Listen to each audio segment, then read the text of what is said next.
I shudder to think what would have happened if I'd continued down that course. Our lives would have been very different. To hear the whispering of anyone, including the Spirit, the closer you are, the better. It's easier to hear.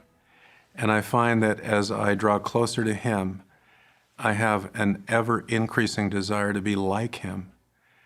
And the more I am trying to become like Him, I think it is easier for Him to communicate with me. It's those personal, private acts of devotion and a willingness to do the things that the Spirit prompts us to do. I had always, as a young person, loved going to church, always. After medical school, and as I began internship, it was very busy. What I found then is I was leaning away from the things that had always brought me peace and brought me closer to the Spirit. One Sunday, I remember it so well, late in my intern year, I knew that if I hurried on Sunday, I could go with Ruth and Ashley to church. And I decided to stall so that I could have them go, and then I'd just walk home, lay down, and take a nap. And I did that.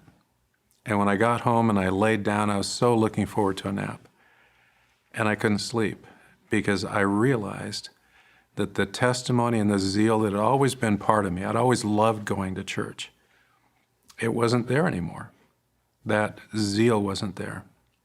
And I remember getting off the couch and kneeling and pleading for forgiveness and pledging the things that I would do. And it's those personal, private acts of devotion, of always praying every day, of always reading in the Scriptures. The next day I took a paperback Book of Mormon to the hospital so I could read in the Scriptures every day, no matter what. I made a list of to-do things, included praying at least twice a day. And I made sure that I made it to church if I had any chance. And then within just a couple of weeks, that zeal and that warmth of testimony was back. And I shudder to think what would have happened if I'd continued down that course, if I'd fallen asleep and found joy that I'd skipped church. Our lives would have been very different.